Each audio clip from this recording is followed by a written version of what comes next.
Hello everyone, welcome back to Dark Fears. Tonight, we bring you 7 deeply disturbing true Appalachian Trail horror stories that will make you reconsider ever stepping foot on America's most isolated and unforgiving mountain paths. And these are not campfire tales or urban legends, but genuine accounts from hikers who experience the unexplainable in places where help is hours away, and darkness brings terrors that defy rational explanation. From mysterious disappearances to encounters with individuals who should not exist in those remote locations. Each story has been compiled from first-hand witness reports and documented incidents that continue to baffle investigators. The Appalachian wilderness conceals realities that most people refuse to acknowledge, and perhaps ignorance truly is bliss. If you are drawn to authentic horror content rooted in real experiences that will leave you questioning what exists beyond the tree line, subscribe to Dark Fears and hit the notification bell so you never miss our deep dives into documented encounters with the unknown. After you hear these harrowing testimonies, we want you to share your own unexplained experiences in the comments below, because your story might be the next one we investigate. Now, settle in as we journey into the heart of darkness that waits along the trail.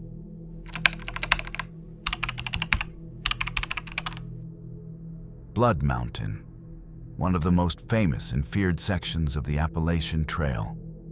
Hikers talk about its beautiful ridgelines and sweeping views, but they also talk about something else. An uneasy feeling that settles in the chest the moment you step onto its paths.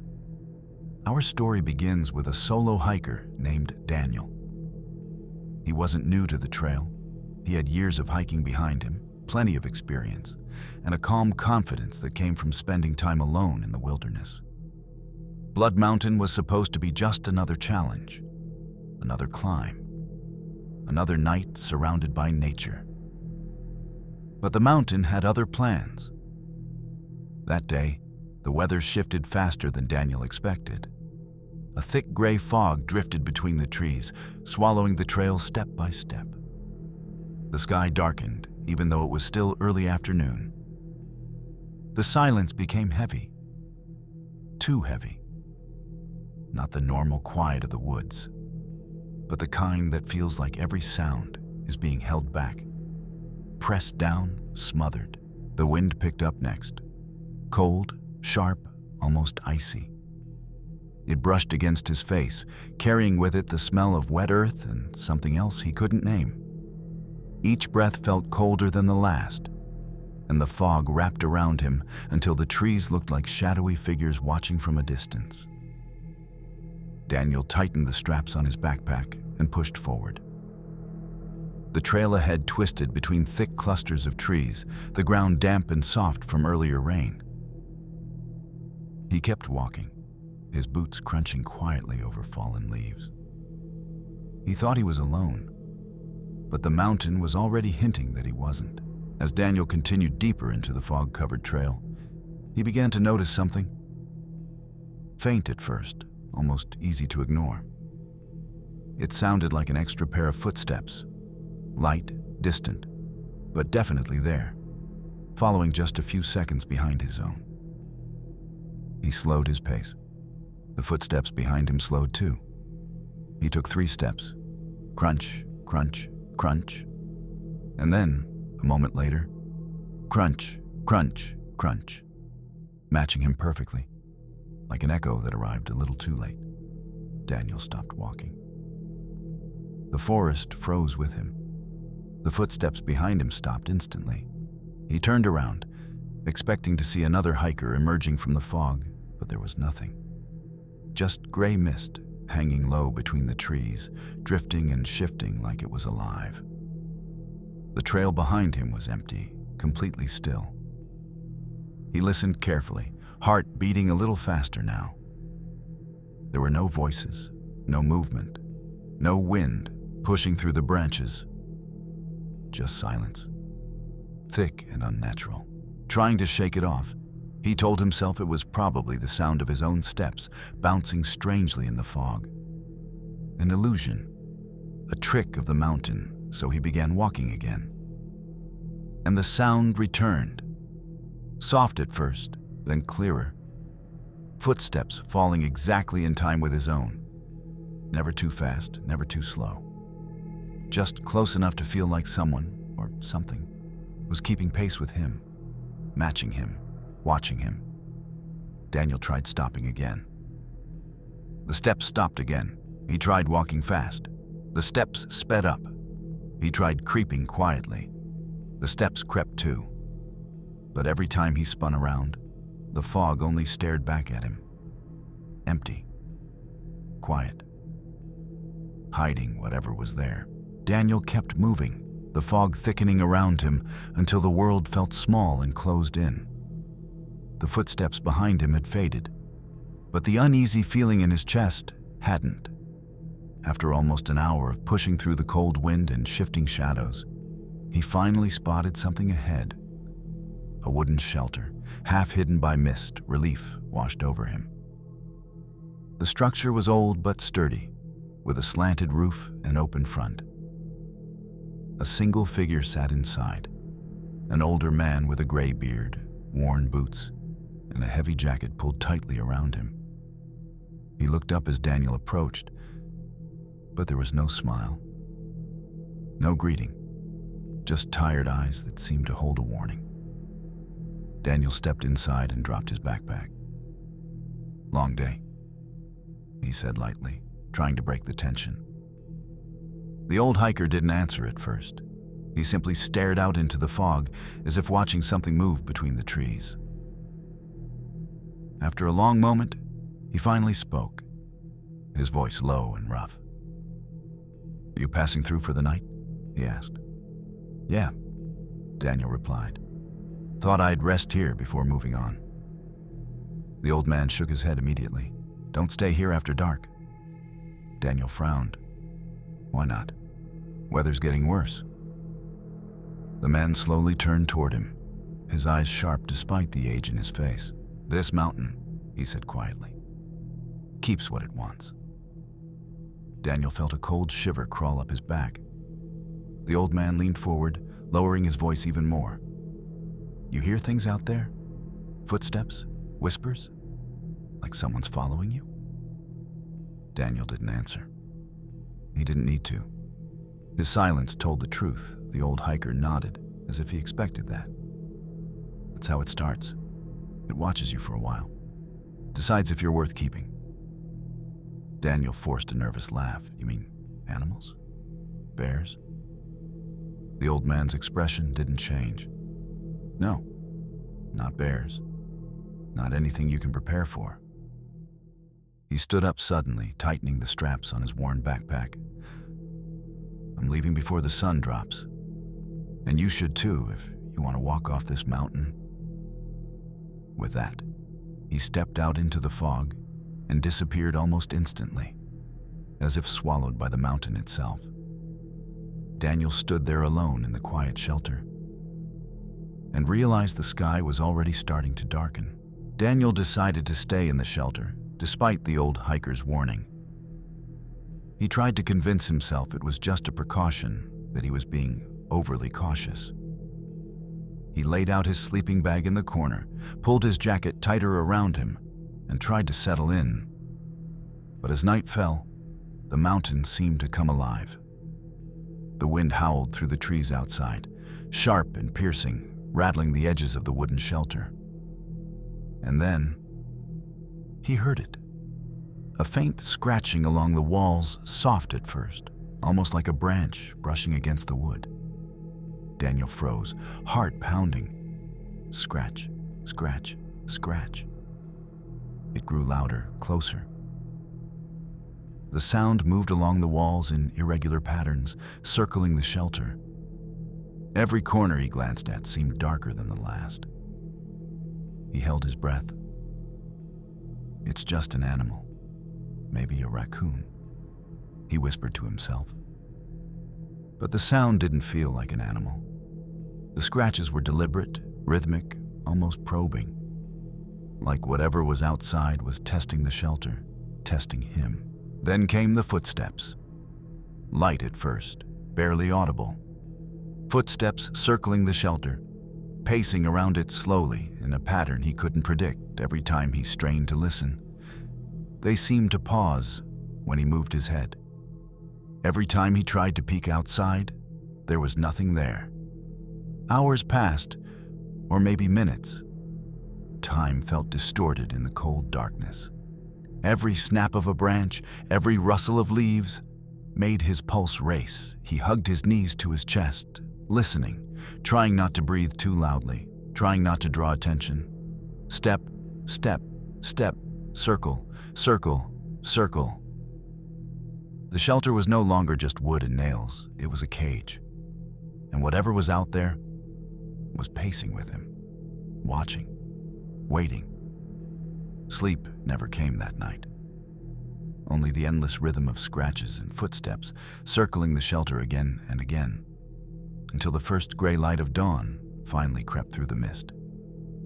Daniel emerged in silence, exhausted, feeling as though the mountain had claimed part of his courage and left him hollow, trembling and aware that some things in the forest never leave.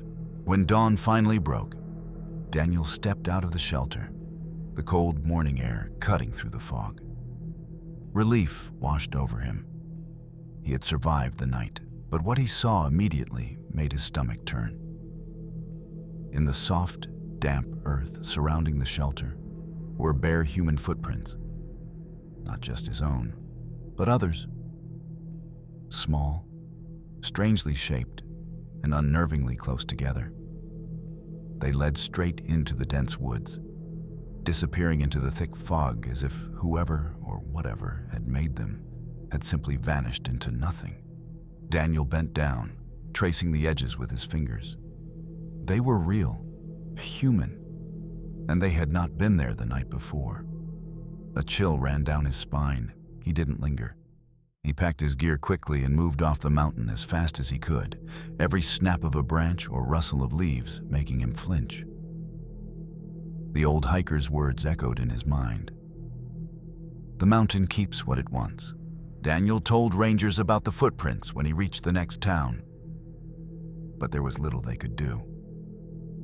The forest had a long memory, and Blood Mountain had claimed many hikers over the years, sometimes leaving behind traces like these, sometimes leaving nothing at all. And then, a week later, the mountain claimed another. Another solo hiker disappeared in the same area.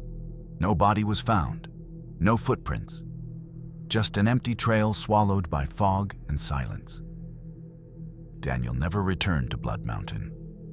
And those footprints, they were never seen again, at least not by him. The mountain had moved on, but not before reminding everyone who dares to hike its trails that some paths are never truly safe.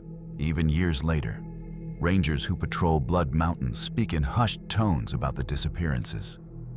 They don't share every detail. Some stories are too strange, too unsettling to put into words. But they confirm that hikers vanish with alarming regularity. One ranger explained, "We see people come up here prepared for everything, weather, wildlife, even injuries. But there's something about this mountain, something we can't explain. Footprints appear where no one has walked. Campsites are found abandoned. And sometimes hikers just disappear. It's like the mountain decides who stays and who doesn't." Another added, "Search parties go out all the time. We cover miles of trail, check every crevice, call for hours over the radio. Sometimes we find signs, like a pack left behind or footprints. But other times, there's nothing. It's like the forest swallows them whole." The rangers warn that Blood Mountain isn't just physically demanding. It's psychologically exhausting, and the isolation, the dense fog, the eerie silence. It plays tricks on the mind. But even accounting for that, they admit that some cases defy explanation. These unsolved mysteries, the footprints, the vanished hikers, they're part of the mountain's history. And for those who venture onto its trails alone, the warnings are always clear. Respect the mountain, stay alert, and remember, sometimes the trail watches you back.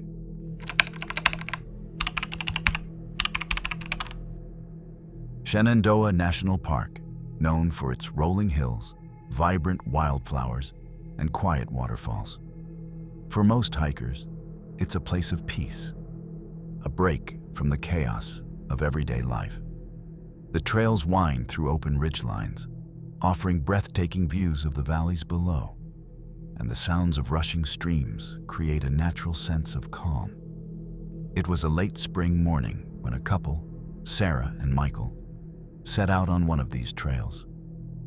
Both were experienced hikers, eager to explore the less traveled paths, to enjoy the gentle sun filtering through the trees and the soft scent of wet earth. And their backpacks were light, their spirits high, and the trail seemed welcoming, almost serene.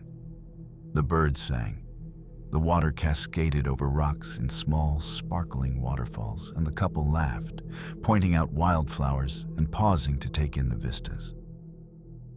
It was exactly the kind of hike they had imagined. Safe, beautiful, and calm. But Shenandoah, like all places steeped in history and wilderness, has layers that most people never notice.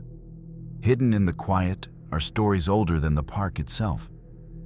Stories of hikers who vanished, of shadows moving just beyond sight, and of travelers who encountered something they could never explain. Sarah and Michael had no reason to suspect that their peaceful day on the trail would soon turn into an encounter that would haunt them for the rest of their lives. As they rounded a bend near a sunlit ridge, a figure appeared far ahead. It was a woman, dressed entirely in white.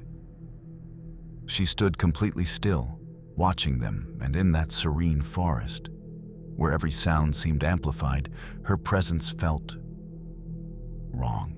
Sarah squinted against the sunlight, filtering through the trees. Far ahead on the trail, just past a bend, she noticed a figure. At first, she thought it was another hiker, but the shape didn't move. It was a woman in a long white dress, standing completely still. Her hair was dark against the pale fabric, and her posture was unnervingly rigid. The trail around her was empty. No backpack, no walking stick, nothing to suggest she was simply another hiker. Michael followed Sarah's gaze and froze. "Do you see her?" he whispered, his voice tight. "Yes, but she's not moving," Sarah replied, a shiver running down her spine. The woman didn't step forward. She didn't turn her head. She simply stared directly at them. Her eyes, dark and unblinking, seemed to pierce through the distance, through the trees, and into their very minds. The couple felt a sudden chill despite the warm sun. Birds quieted around them, and the usual sounds of the forest, rustling leaves, rushing water, seemed muted. It was as if the forest itself was holding its breath. For a moment, they considered calling out, telling her to move aside. But something in her presence stopped them. It wasn't fear of a person. It was something heavier, something unnatural. And then, without warning, she remained where she was, unmoving, her gaze fixed like a warning that Sarah and Michael didn't yet understand. That evening, after a long day of hiking, Sarah and Michael set up their tent in a small clearing near the trail. The sun had dipped below the ridgeline, and shadows stretched across the forest floor. Despite their earlier unease, they tried to shake off the memory of the woman in white, blaming fatigue and overactive imaginations. But as night settled, the forest took on a different presence. The gentle sounds of rustling leaves and distant water now carried an almost deliberate rhythm, as if something was moving intentionally around them. And then they saw her. Through the thin fabric of the tent, they noticed a pale figure standing just beyond the clearing. The woman in white, closer than before, and motionless, her dark eyes fixed on their tent. Michael whispered. She's right there. Sarah shook her head, panic rising. How? We walked miles away. It's impossible. They tried to ignore her, telling themselves she was a trick of the dim moonlight. But then came the whispers, soft, almost carried by the wind. You should not be here. The words sent a shiver straight through them. They weren't imagining it. Clear as day, the voice seemed to circle the tent, moving from tree to tree, surrounding them. No footsteps accompanied it, no movement of leaves, just that cold, warning voice. Neither spoke for what felt like hours. Every creak of the tent, every snap of a twig outside made their hearts race. They huddled together, unwilling to move, unwilling to look, knowing the figure in white was still there, watching, waiting, patient. By the time sleep finally overtook them, the whispers had stopped. But the feeling of being watched lingered, heavier than the night itself. They didn't even discuss it. At 3 a.m., they jolted awake to the sound of twigs snapping. Slow, intentional, like someone circling their tent. The whispering had stopped, but the silence that followed felt even worse. It was the kind of silence that makes your heartbeat sound too loud. They grabbed their bags, half-zipped their tent, and slipped out into the cold, pre-dawn darkness. Their flashlights cut narrow tunnels through the fog-draped trail, and every shadow seemed to twitch in the corners of their vision. They walked quickly at first, then jogged, then ran. The deeper they went, the more it felt like the woods themselves were tightening around them. Every few minutes, they heard something behind them, light footsteps, soft breathing, like someone matching their pace but never showing themselves. And then, as they turned a bend near a ridge, their beams caught something ahead. A woman in a long white dress, standing directly in the center of the trail, the same woman. Her hair hung wet and tangled. Her skin looked pale, too pale, like moonlit chalk. But her eyes, they were the worst part. Completely dark, empty, unblinking. She didn't move, didn't speak. She just stood there staring at them as though she'd been waiting for this exact moment. The couple froze. The air felt thick, heavy, impossible to breathe. Then the woman slowly tilted her head, an unnatural, jerky angle, like she was listening to something only she could hear. That was all it took. They bolted, tearing down the trail, crashing through branches, slipping on rocks, not caring if they fell, not caring about direction, just wanting distance between them and her. But as they ran, the woman's whisper followed them through the trees. You should not be here. They didn't stop until the first hints of sunlight broke through the trees, painting the forest in soft gold.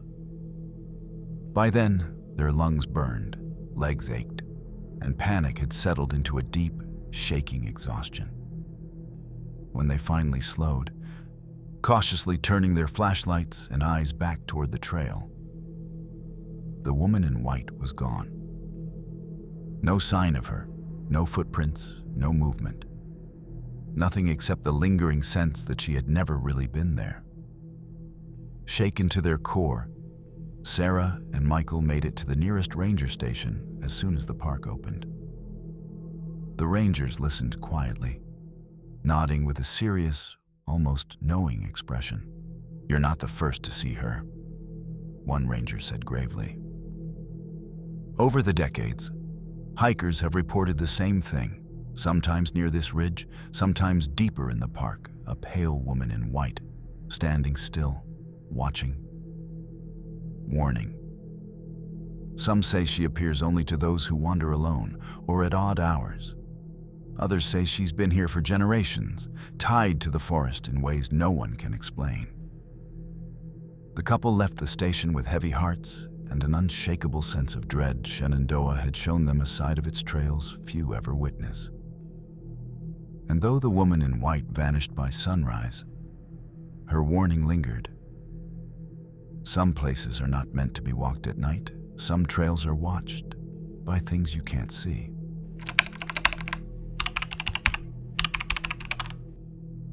The Great Smoky Mountains, a wilderness that stretches as far as the eye can see, blanketed in mist and heavy, ancient trees. Trails wind through thick forests, over moss-covered rocks, and past streams that whisper through the valleys. For most visitors, it's breathtaking, peaceful, a perfect place to escape the chaos of city life.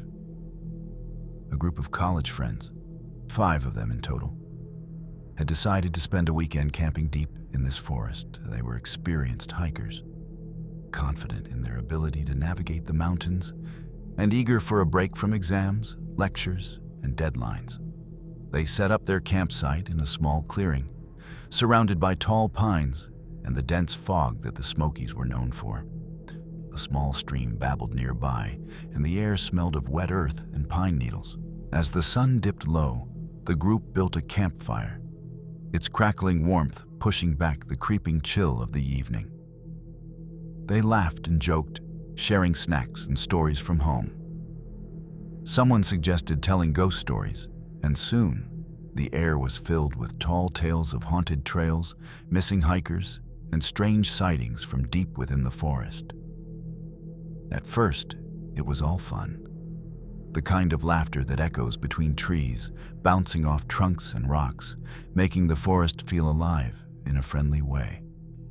But as night fell, the shadows around the clearing deepened, stretching and twisting in the firelight. The trees no longer felt like companions.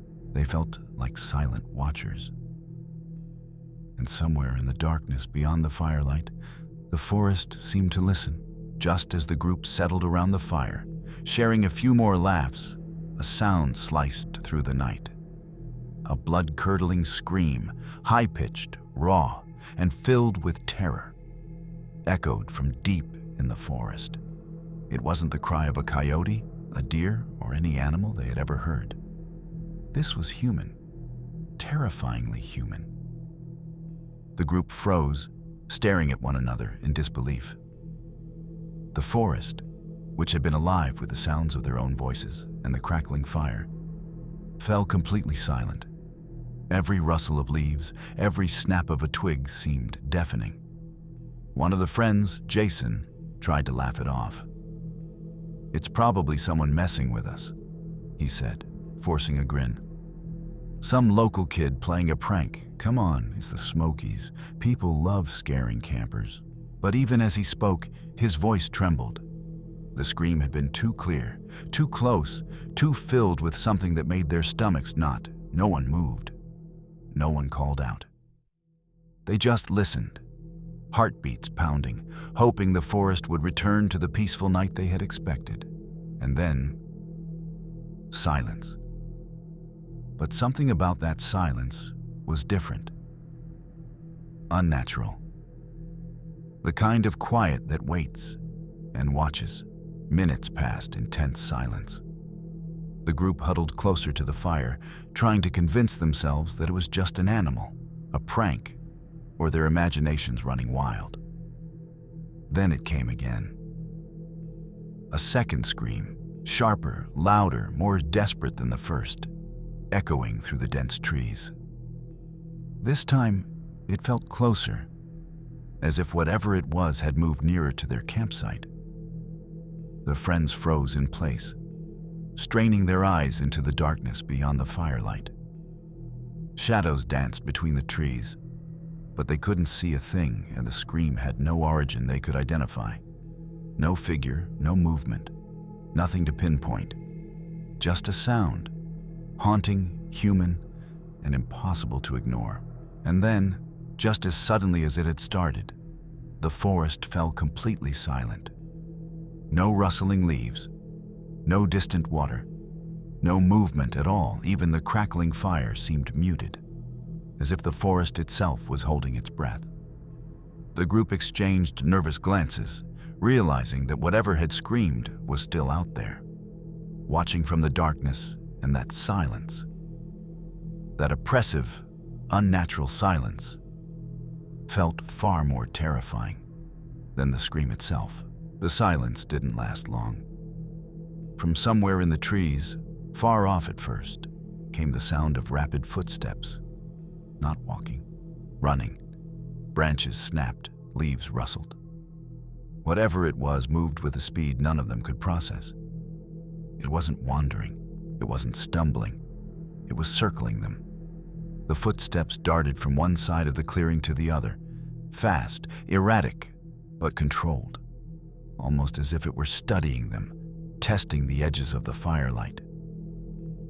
The group spun around, trying to track the movement, but it was impossible to follow. One moment, the running came from the left. The next second, it shifted behind them. Then it shot toward the trees in front of them, stopping just beyond the reach of the flames.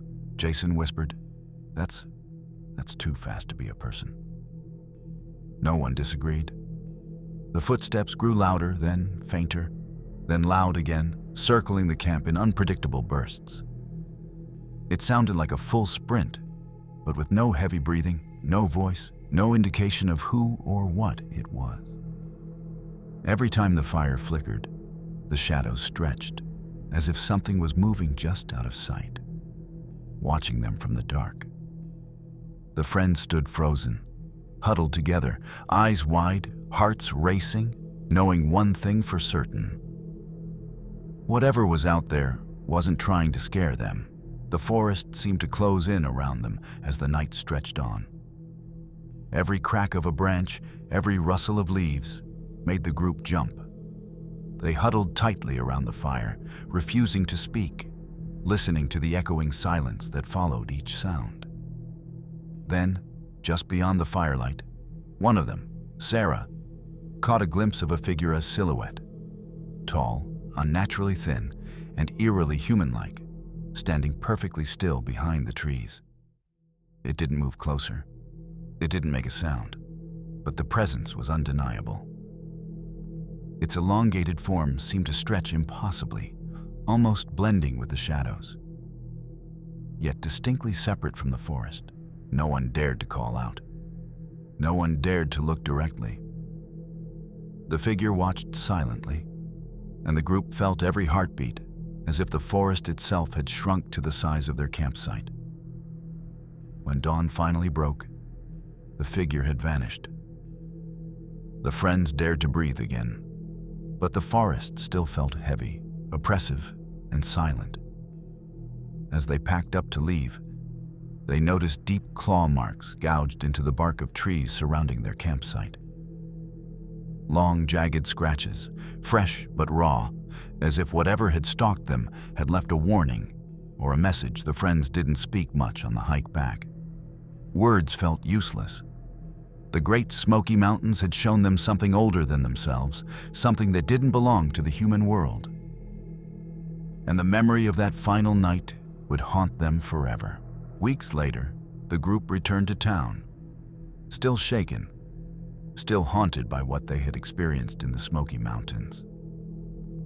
Over cups of coffee at a small diner near the park, they spoke quietly with locals, trying to make sense of the terror they had faced. One elderly man leaned in, lowering his voice. "You heard the screams, didn't you?" The friends exchanged glances, nodding hesitantly. "Years ago," the man continued, "a young boy went missing deep in those woods. Search parties combed the mountains for weeks, but they never found him. Some say his spirit, or whatever claimed him, still roams the forest. Those screams you heard, that's what people believe they are, the echoes of a child who never made it out." Sarah shivered. "But we saw something else. Something tall, thin." The man nodded grimly. "That's the part no one can explain. Some think it's connected to him, Some say it's something older, something the forest keeps hidden. Either way, it's not the kind of thing you forget. The mountains, they don't let it go. The friends left the diner with heavy hearts, realizing the Smoky Mountains had not only shown them fear, they had introduced them to a story that had lingered for decades, a story of screams, shadows, and mysteries that refused to die. And as they drove away, they couldn't shake the feeling that, somewhere deep in the forest, the echoes of the past were still waiting, listening and watching.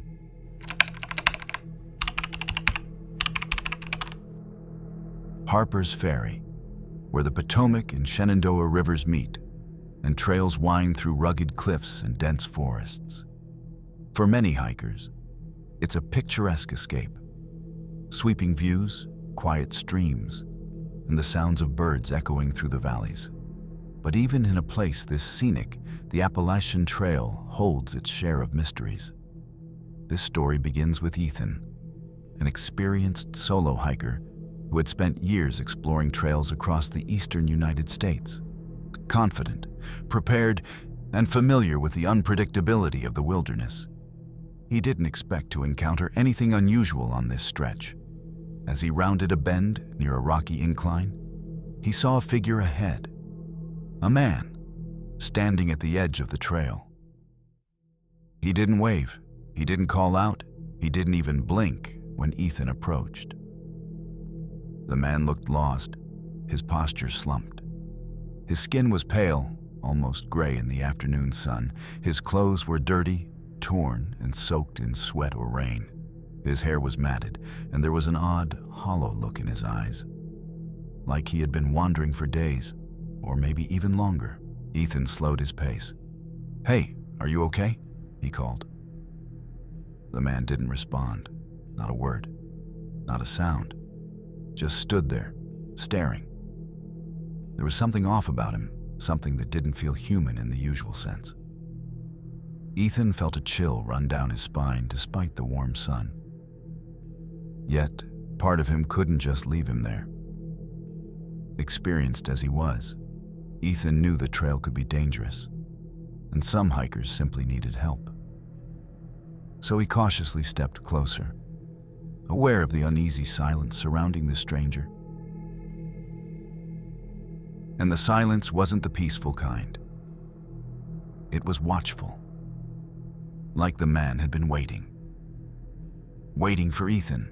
Ethan decided to keep moving, telling himself the man might just need some space or guidance. But as he hiked along the narrow trail, he began to notice something unnerving.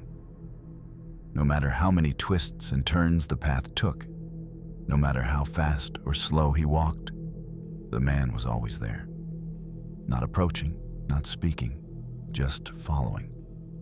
At first, Ethan tried to ignore him, focusing on the trail ahead, listening to the crunch of leaves under his own boots.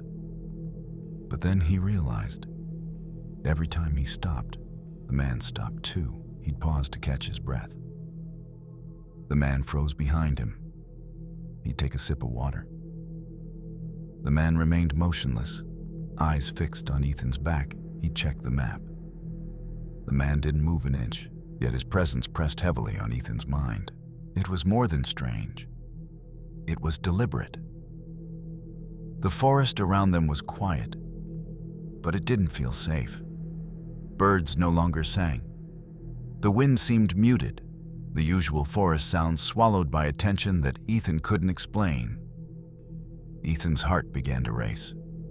His instincts screamed at him to look back. But when he did, the man's gaze was unblinking, empty, and fixed. No words, no expression. Just a pale, silent figure, mirroring his every move, always watching.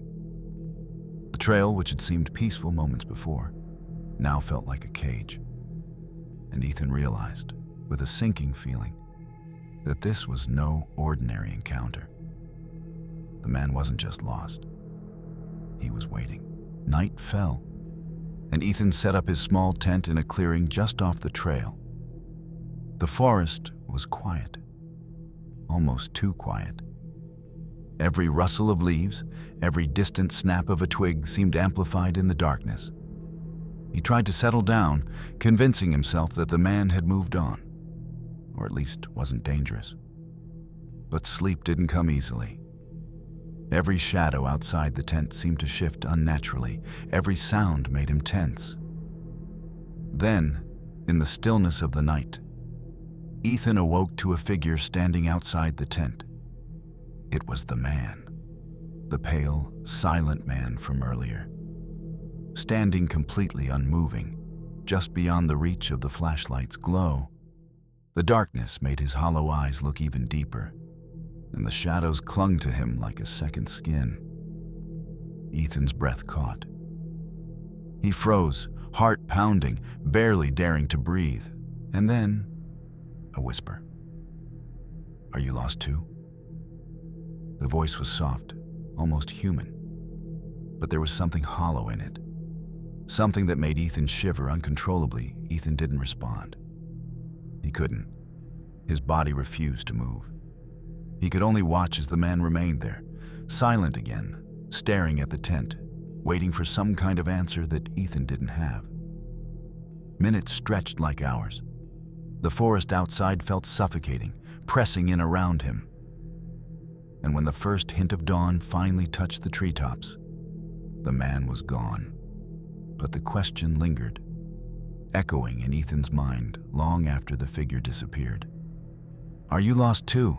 When Ethan finally stepped out of his tent, the forest was bathed in soft morning light. The chill of the night lingered, but the terrifying presence had vanished. The man, pale, silent, and unnerving, was gone.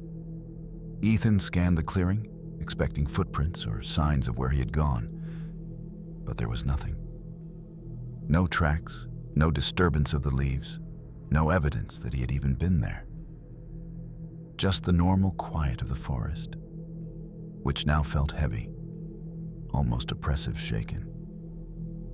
Ethan continued down the trail, recounting every detail to the rangers he passed later. Their reaction was quiet, almost knowing. One ranger leaned closer and spoke softly. "You're not the first to see him." Back in the 1980s, a man matching that description disappeared on this very trail. People reported seeing him wandering, silent and pale, just like you described. Then one day, he was gone, never to be found. Ethan felt a chill run through him. "But he looked alive," he whispered. The ranger shook his head. "Sometimes alive, sometimes something else. Some hikers say the forest keeps him there, wandering the trails, waiting, watching, asking the same question over and over." Ethan left Harper's Ferry with a weight on his chest. The forest had shown him something older than himself, something unresolved, and the question the silent man whispered that night lingered, echoing with every step he took. Weeks later, Ethan heard something that made the hair on his neck stand on end. While sharing his experience with a local hiking forum, he read a post from another hiker, a woman who had been on a trail several miles away from Harper's Ferry. On the same night, her words sent a chill through him. "I woke up to find a pale, silent man standing just beyond my tent. He didn't speak, didn't move, just watched. When I finally blinked, he was gone." And then another report, and another. Multiple hikers scattered across the trails that night, all describing the same figure. A tall, pale man with dirty clothes, hollow eyes, and an unnerving silence. It wasn't just Ethan's imagination. The silent man had been everywhere, moving through the forest in a way no human could. Some witnesses swore they felt him watching them hours after seeing him. Others claimed he would appear at multiple campsites in the same night, almost as if the forest itself was guiding him. The twist was undeniable and terrifying. The silent man was not just a lost hiker, he was part of the trail itself. And anyone who wandered into Harper's Ferry at night might just encounter him. waiting with the same haunting question, whispered across the shadows. Are you lost too?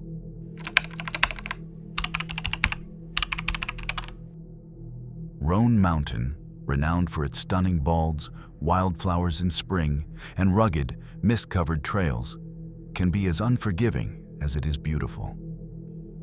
The mountain rises sharply, and its weather is notoriously unpredictable. One moment the sun might shine warmly on the ridgelines. The next, a sudden storm can turn trails into slick, treacherous paths. It was late autumn when Emma and Lucas, two experienced hikers, found themselves caught in such a storm. They had been exploring the high meadows, marveling at the late-blooming rhododendrons, when the sky darkened unexpectedly.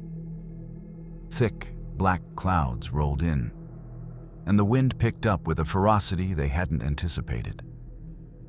Rain pelted down, soaking them within minutes. Visibility dropped to almost nothing. The trail vanished beneath swirling leaves and mud. Branches snapped under the wind, and the howling through the pines sounded like a chorus of warnings. They had no choice but to seek immediate shelter or risk hypothermia and exhaustion on the exposed ridge. Through the sheets of rain, Lucas spotted it. The silhouette of a small cabin tucked between two large boulders. Its wooden exterior was weathered and dark, almost blending into the mountainside. They ran the last few yards, slipping and sliding, until they reached the cabin and slammed the door behind them. Inside, the air was stale and cold, carrying the scent of damp wood and decay. Dust coated every surface, and cobwebs hung like silent curtains in the corners. There was almost no furniture, only a broken chair in one corner, its wood splintered, and a single dusty lantern sitting on a rough wooden shelf. It looked as though no one had entered for decades. The storm raged outside, lightning flashing through the small windows, illuminating the cabin's interior in brief, stark bursts. Emma and Lucas set their backpacks down, trying to shake the feeling of unease that settled over them. The silence of the cabin was different from the forest outside. It wasn't peaceful. It was watchful, as if the very walls themselves were aware of their presence. Emma picked up the lantern, brushing off the thick layer of dust, while Lucas inspected the broken chair, noting its deep scratches, as if someone or something had tried to restrain themselves there long ago. Every creak of the cabin seemed amplified, every drip of rain against the roof echoing like a footstep. For a moment, the two hikers allowed themselves to breathe, thinking they had found a safe haven from the storm. But the air inside felt heavy, oppressive, and cold in a way that the storm outside couldn't account for. Something about the cabin seemed wrong, and both of them instinctively knew that this wasn't just an abandoned shelter. The storm would not be their only challenge tonight. In the darkness of Roan Mountain, the cabin seemed alive, holding secrets older than anyone could imagine. Secrets that Emma and Lucas were about to uncover in the long hours ahead. As the storm pounded relentlessly against the cabin walls, Emma's curiosity got the better of her. She moved toward a small, rotting crate tucked in the corner, brushing away layers of dust and cobwebs. Inside, she found tattered pages, yellowed with age and fragile to the touch. Lucas joined her, peering over her shoulder. The pages were handwritten, messy and hurried. Like someone had scribbled their thoughts in panic, Emma read aloud, her voice trembling slightly. I keep seeing it, the shadow in the walls. It follows me wherever I go. I can hear it moving when I sleep, circling my bed, creeping along the floors. No one believes me. But it waits, always waiting. I can feel its eyes, cold and unblinking. The words sent a shiver down both their spines. Another page revealed more. I tried to leave, tried to run into the forest, but it was always there, in the corners, in the cracks between boards, always watching. I don't know if it's a man or something older, something that belongs to these mountains. All I know is it will not let me go. Emma looked at Lucas, her eyes wide. Do you see this? This isn't just an abandoned cabin. Someone lived here and they were terrified. Lucas nodded, unease settling in his chest. And whatever it was, they didn't escape it. The storm outside intensified, lightning illuminating the cabin in brief, harsh flashes. Each flash cast elongated shadows across the walls, twisting and dancing in ways that seemed almost alive. Emma and Lucas exchanged a glance, realizing that the cabin itself, the walls, the corners, the darkness, felt watchful, as if it remembered the horrors described in the old journal. Every crack in the wood, every groan of the old beams, seemed to echo the words on the pages, the shadow in the walls. Waiting, watching, never leaving. And in that moment, they understood. They were not alone. Hours passed as the storm continued its relentless assault on the mountain. Emma and Lucas tried to distract themselves, huddled near the broken chair and the single dusty lantern. But the cabin seemed to grow heavier with each passing minute. Then they heard it. At first, it was faint, a soft scratching, almost like fingernails dragging along the inside of the wooden planks. Emma froze, her hand tightening on the lantern. Did you hear that? She whispered. Lucas nodded, eyes scanning the shadowed corners. It's inside the walls, he replied, voice barely audible over the rain. The scratching grew louder, more deliberate. It moved from one side of the cabin to the other, circling them in the darkness. Every tap, every scrape felt intentional, like whatever was inside was not just moving, it was watching, testing, waiting. Then came the faintest sound of breathing, low and raspy, echoing behind the wooden boards.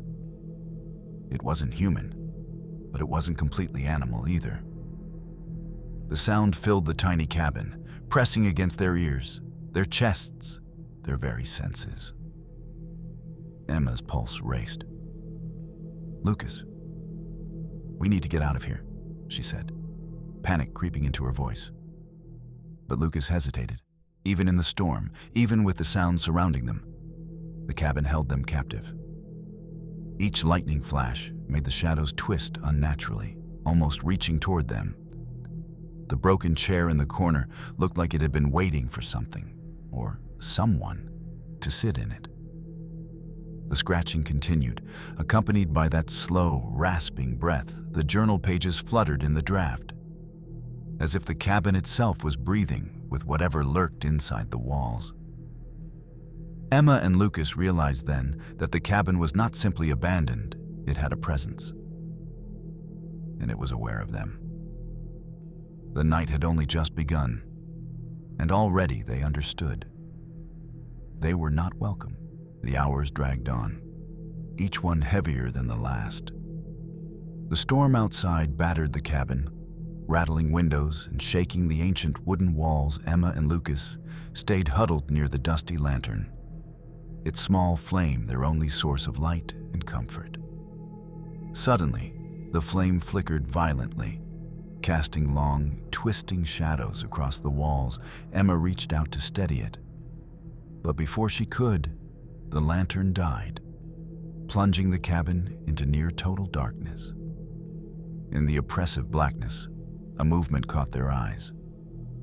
Or perhaps it was something deeper than seeing, something instinctive.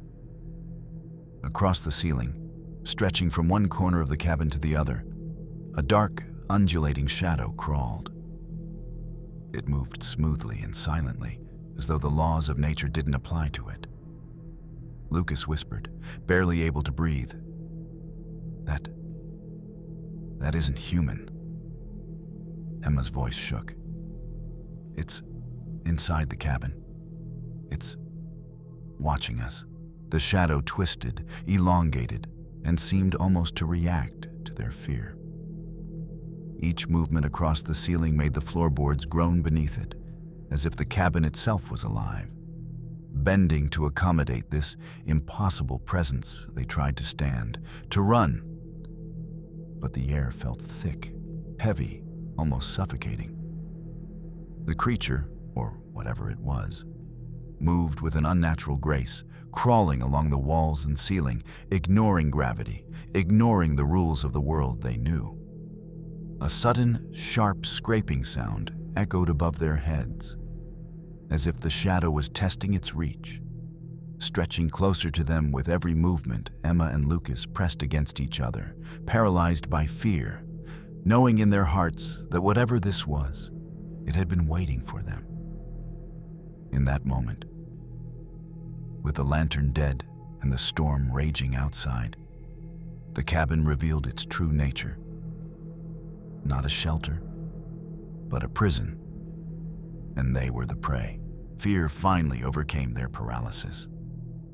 Emma grabbed Lucas's arm, and without a word, they bolted from the cabin into the storm. Rain lashed against their faces, wind tore at their clothes, and the trail became slick and treacherous beneath their boots, and every step felt like running through a nightmare. The forest alive with shadows that seemed to move with them, echoing the crawling figure they had left behind.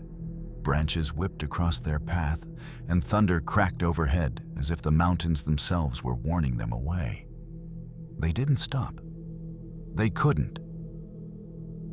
The cabin loomed in their minds, a place of horrors they could not unsee.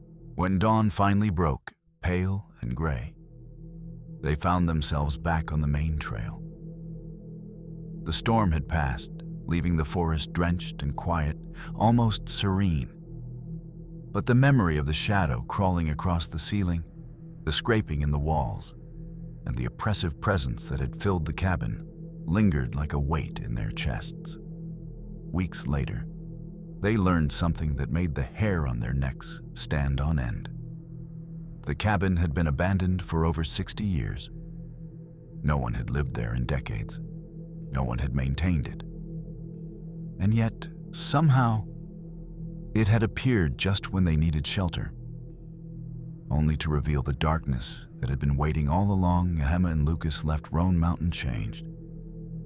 They had survived the storm, but the memory of the shadow in the cabin would follow them forever, a chilling reminder that some places in the Appalachians are better left untouched.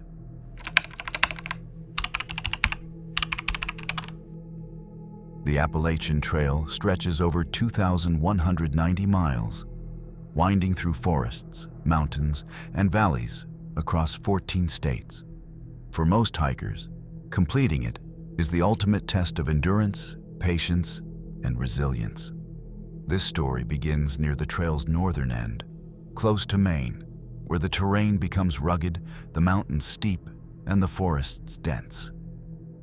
Ryan, a seasoned through hiker, had been walking for months, pushing his body and mind to their limits. Every mile had left him more exhausted, yet determined to reach the finish. As the sun dipped behind the towering pines, Ryan came upon a small, secluded clearing. It was quiet, almost unnaturally so. No bird song, no rustle of small animals, just the soft sigh of the wind through the treetops. Perfect, he thought, for a night of rest before the final stretch. He unpacked his gear, pitched his tent, and gathered wood for a small fire. The clearing felt isolated but safe. Tucked away from the main trail, Ryan settled in, relief washing over him. After months of long days, aching legs, and relentless miles, it was finally time to rest. But as darkness fell, a subtle sense of unease began to creep in. The clearing didn't feel entirely real, or perhaps it felt too perfect, untouched by the months of hikers who had passed through this section before something about it made the hairs on the back of his neck stand up. But Ryan shrugged it off, convincing himself it was just fatigue and paranoia. Little did he know, The night ahead would challenge everything he thought he knew about the trail. This clearing, this campsite, had a secret. And by morning, Ryan would wake to discover something that no map, no trail guide, and no amount of experience could explain. Night fell over the clearing, and Ryan lay in his tent, exhausted but unable to sleep. The fire he had built dwindled to glowing embers, casting flickering shadows that danced across the trees. Then he heard it, a sound so out of place it made his blood run cold. Children laughing, high-pitched, carefree giggles echoing through the trees around his campsite. At first, Ryan assumed it was another hiker, or maybe some local campers enjoying the night. But as he strained to listen, reality set in. He was completely alone. No tents, no voices, no movement anywhere near the clearing. Just the sound of innocent laughter bouncing off the trees, weaving through the dark forest like a taunt. He unzipped the tent slightly, peering into the shadows, but saw nothing. The laughter continued, sometimes close, sometimes distant. Moving unpredictably, as if circling him, Ryan's heart began to race. It must be some kind of echo, he whispered to himself, though even he knew the sound was far too distinct, far too deliberate to be merely natural. The giggling carried on for what felt like hours, fading and returning in irregular bursts. Like the forest itself was playing a cruel game. Ryan pulled the tent flap shut, trying to ignore it. But every laugh, every whisper of movement in the trees made him feel watched, followed, and painfully aware that he was not as alone as he thought. Sleep became impossible. The night stretched endlessly, filled with the eerie, childlike sounds of a forest that should have been silent. And all the while, Ryan couldn't shake the feeling that whatever or whoever was out there was waiting for him to move. When the first light of dawn filtered through the trees, Ryan awoke with a start. The night had been long, filled with the unsettling sound of children laughing, but he had convinced himself it was just fatigue or imagination. Then he noticed something immediately wrong. Half of his gear, his backpack, cooking supplies, and some of his clothing was missing. Items he had meticulously arranged were gone, leaving the campsite strangely bare. Panic began to creep in, clawing at his chest. He stepped out of his tent and froze. The ground around him was covered in small, bare footprints, tiny, delicate like a child's. They circled his tent in irregular patterns, some approaching the edge of the clearing, some retreating back toward the forest. Ryan's pulse quickened. The laughter from the night before echoed faintly in his memory, and a cold realization washed over him. He was not alone last night, and whatever had been here was small, deliberate, and cunning. He scanned the clearing, eyes darting to every shadow, every tree line. Nothing moved. No figure, no flicker of light, just the quiet forest and the eerie imprint of footprints that led nowhere. For a moment, he questioned his sanity. But the missing gear and the tiny footprints were undeniable. The trail he had walked for months now felt threatening, as if the forest itself had shifted overnight. And deep down, Ryan knew that the laughter, the vanished gear, and the tiny bare prints were only the beginning of whatever had been watching him in the dark. As Ryan began packing what little he had left, an icy breeze drifted through the clearing. It carried with it a faint sound, soft giggles, light and playful, but warped in a way that sent chills crawling up his spine. He spun toward the tree line. Nothing. But then, a flicker of movement. A small figure darted between two trees, then another, and another. They were quick, impossibly quick, like shadows breaking apart and reforming. Ryan couldn't make out any faces, just the outline of child-sized bodies, dark and blurred as if made from smoke. The giggling grew louder, circling him just beyond the trees. His heart pounded. Sweat dripped down his back despite the cold. Then the whispering began. Soft, almost sing-song, right behind him. "Play with us." The voice was childish but hollow. Echoing unnaturally through the trees, Ryan stumbled backward, his breath shaking. He scanned the forest again, but the figures were already gone. No footprints, no movement. Nothing but the dense silence of the Maine woods staring back at him. But he knew what he saw. He knew what he heard.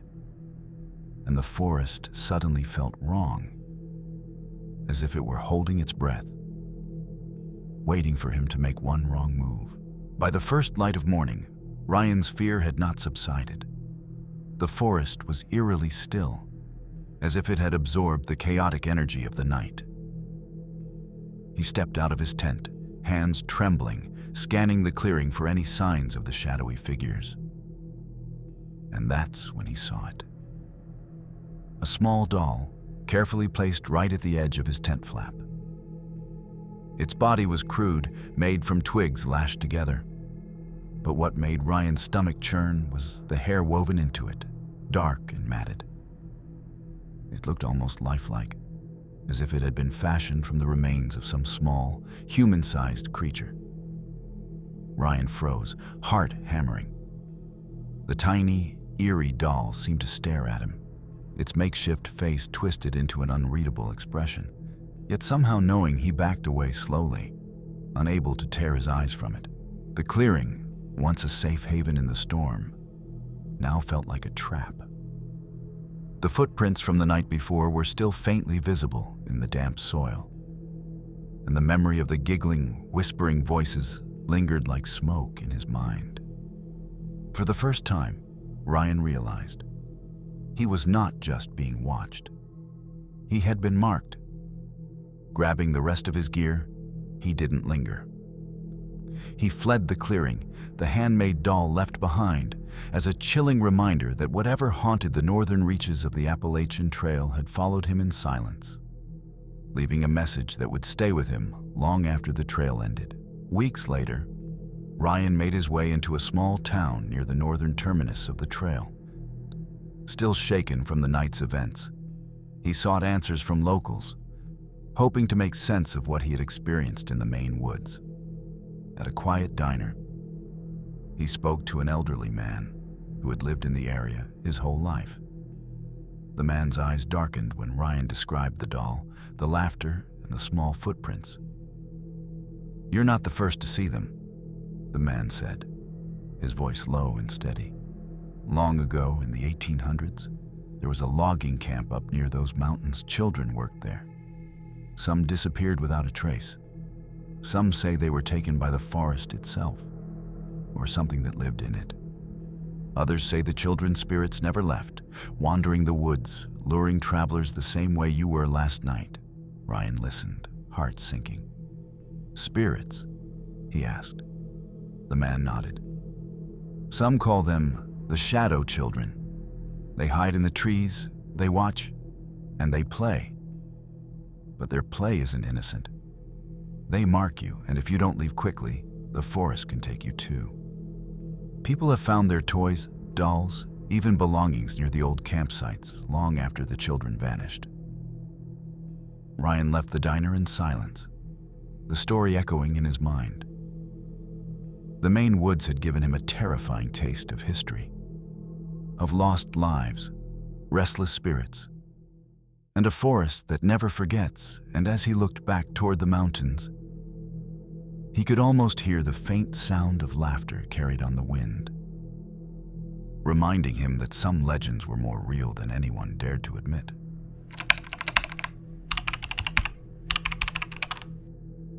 Clingmans Dome, the highest point on the Appalachian Trail, towers over the Smoky Mountains at 6,643 feet. Its summit often greets hikers with thick fog, bone-chilling winds, and breathtaking panoramic views. But for those who venture alone, it can be as unforgiving as it is beautiful. This story begins with Peter, a 32-year-old experienced hiker and amateur podcaster who was documenting his solo journey along the trail. He was meticulous, recording every mile, every sound, planning to create an audio diary of his trek. On a crisp autumn afternoon, he reached a clearing near the summit of Clingmans Dome. He set up his small recorder, letting the natural sounds of the forest and wind fill the microphone. In the recording, the first few minutes are calm. Wind rushing through the pines, his footsteps crunching on the gravel path, the soft click of gear as he adjusts his pack. Peter's voice comes in, calm and cheerful. The Clingmans Dome. Unbelievable views today. Fog rolling in, but it's quiet, peaceful. Not a soul around for miles. It's just me and the mountains. The recording seems normal, almost serene. But as listeners later discovered, the calm is deceptive. This is the last known audio captured from Peter. Hours later, search teams found his abandoned campsite near the summit. His tent was empty, gear scattered, and no trace of him was ever recovered. The recording would later reveal something far more disturbing than his disappearance alone. A descent into the unknown that has baffled rangers, hikers, and investigators for decades.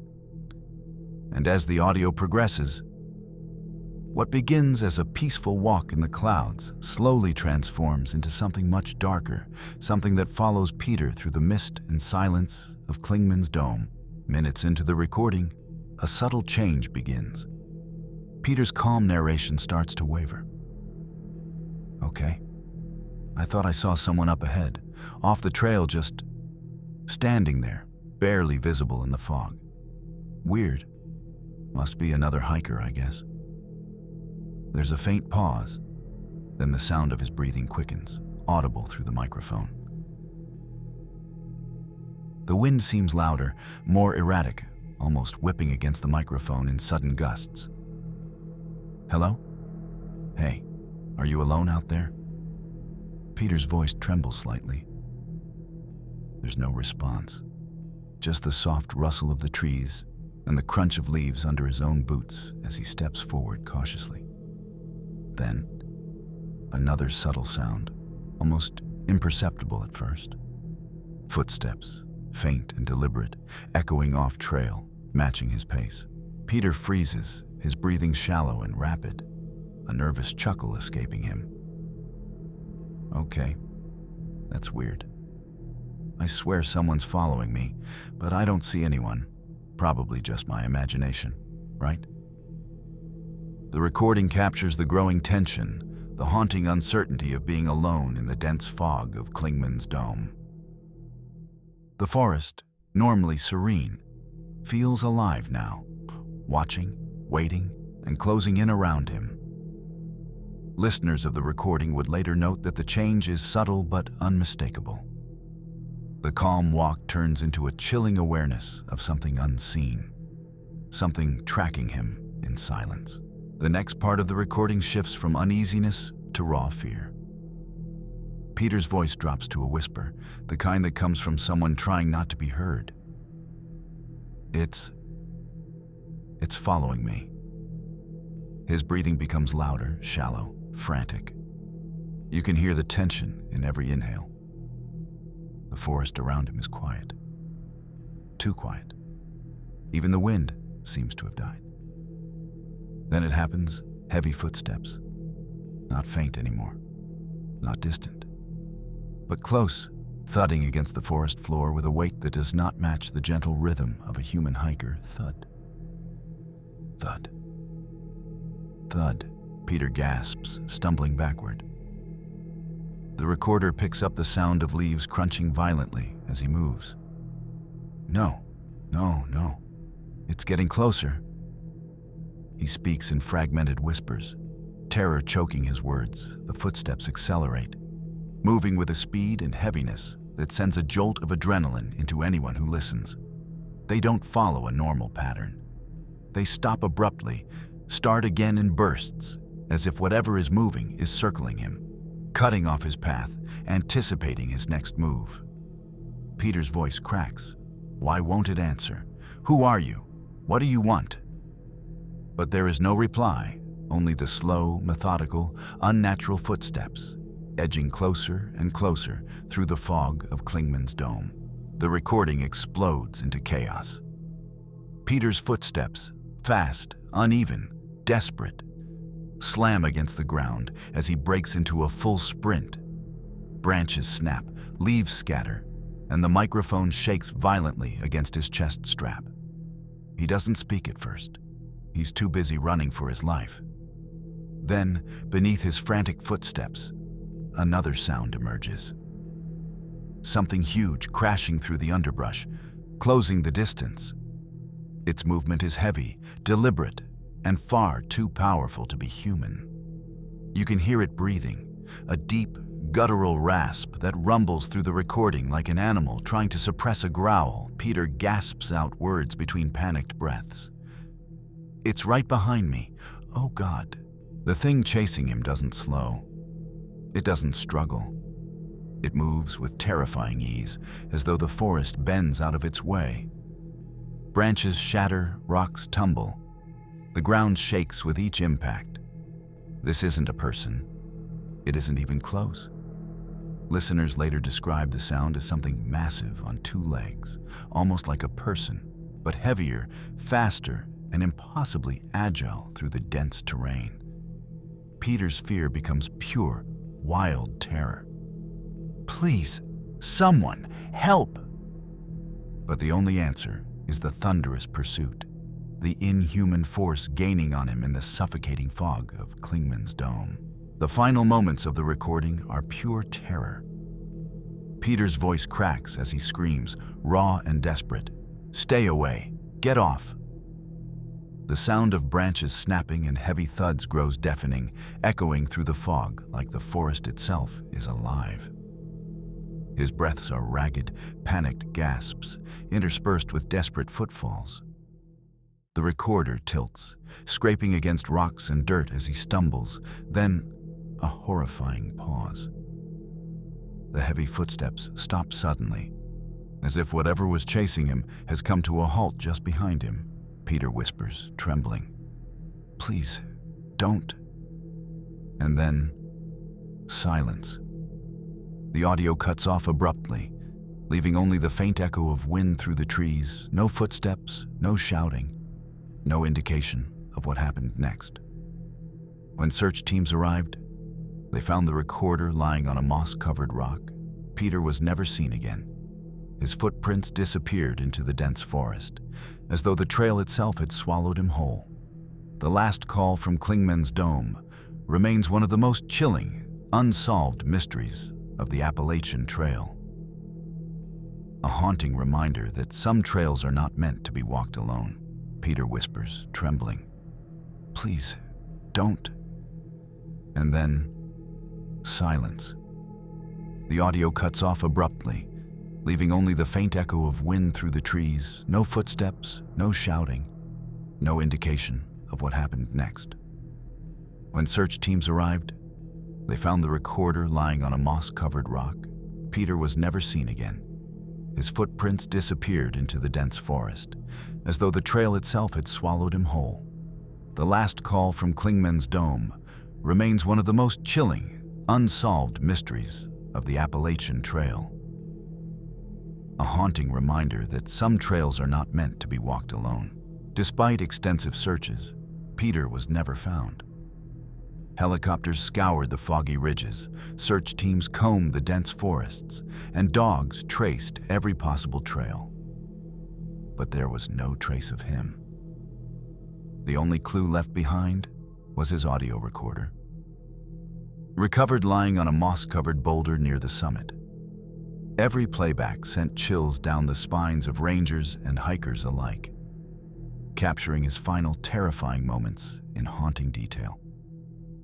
When journalists or hikers tried to ask questions about the incident, the rangers became tight-lipped, offering only vague reassurances. Some refused to speak at all, their eyes darkening at the mention of Clingmans Dome. Over time, a few locals whispered theories. about the fog, the mountains, and something ancient that dwells in the high ridges. But nothing official was ever released. Peter's disappearance remains one of the Appalachian Trail's most disturbing mysteries. Hikers continue to trek the area, some reporting strange noises, shadows moving in the mist, and an unnerving feeling of being followed, especially near the summit. The lesson is clear. Clingmans Dome is beautiful, majestic, and treacherous. And for some, the mountains do not let go once they've claimed you. The Appalachian Trail stretches for over 2,190 miles, winding through forests, mountains, and valleys across 14 states. To most, it is a place of beauty, adventure, and solitude, a retreat from the chaos of everyday life. But as we've explored tonight, that same beauty can hide darkness. From Blood Mountain to Clingmans Dome, the trail holds secrets that have remained untouched for decades. Stories that continue to haunt hikers, rangers, and locals alike. Thousands of hikers walk these paths each year. And while most finish their journeys safely, some report strange experiences. Footsteps behind them in empty woods, shadows moving in the fog, whispers that have no source, and the unsettling feeling that they are being watched. The 7 stories you've heard tonight are just a glimpse into the mysterious and terrifying world that exists along the Appalachian Trail. There are countless other trails, clearings, and mountains where the line between reality and the unknown blurs. So next time you lace up your boots and step onto these ancient paths, remember, the mountains are more than just rocks and trees, because on the Appalachian Trail, sometimes you're not hiking alone. Sometimes something hikes with you.